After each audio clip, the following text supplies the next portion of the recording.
juvenile offenders really ought to be treated differently. In recent years, crime in this country has grown 9 times as fast as population. I am the law and order candidate.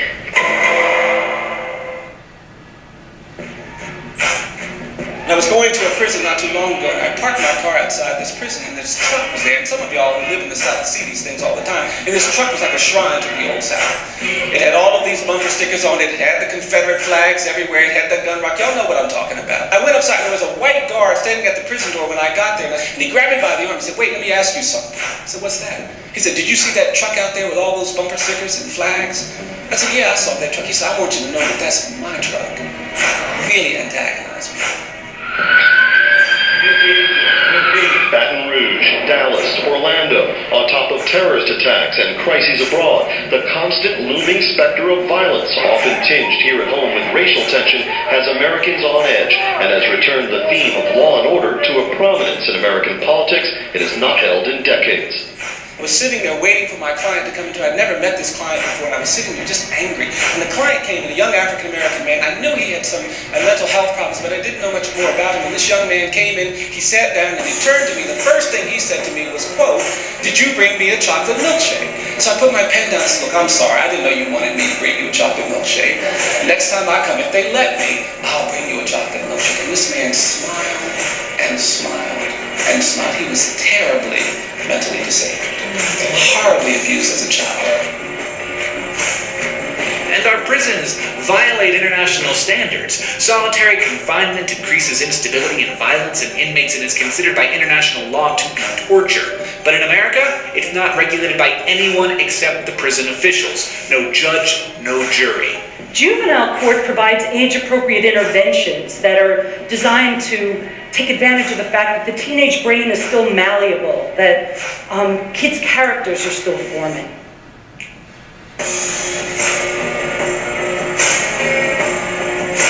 But millions of prisoners are released each year. Today's prisoners are tomorrow's neighbors, so corrections should probably be the most important piece of the incarceration pie. Unfortunately, it is not. Taxpayers are paying about $80 billion a year to keep so many people in prison.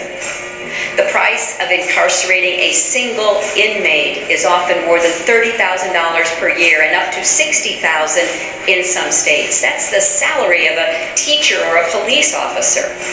We need to fix the laws in a handful of states, in places like New York, and North Carolina, Texas, a handful of other places, that say that you're an adult for all criminal justice purposes when you turn 16 or 17.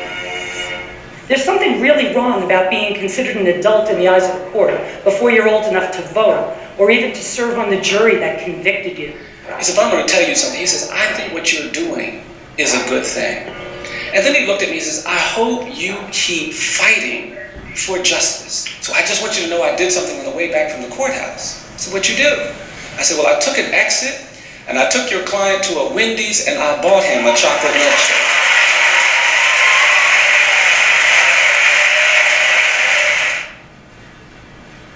So, should children be tried as adults?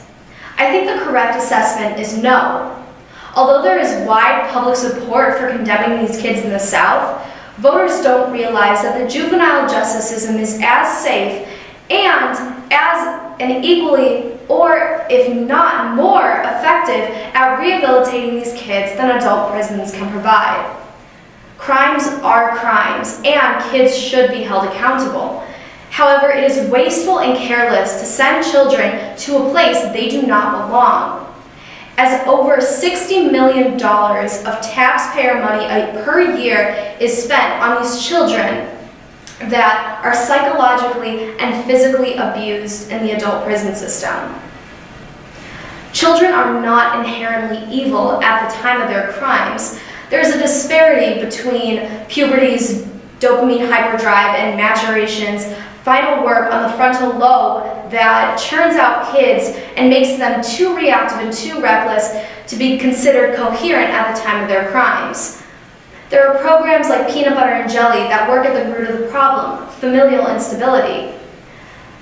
These programs will reduce intentional and unintentional child crime rates as they bring in the factor of a stronger support system. These support systems that these programs provide will also lessen gang violence and drug use, which are some of the most compelling crime catalysts.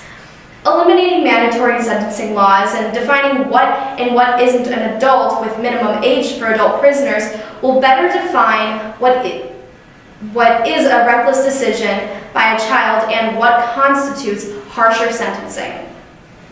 Children do really ought to be treated differently. When these children are treated differently, the taxpayer money will go to better causes, not kids that will rot in a cell for the rest of their life. So much can be done to properly label children and put them in the right positions so that they will be better equipped to handle life and face lower recidivism rates so they will not come back into this cycle of abuse. It's reckless and it's incompetent in itself to throw a child away, lock them in a hole, and throw away the key.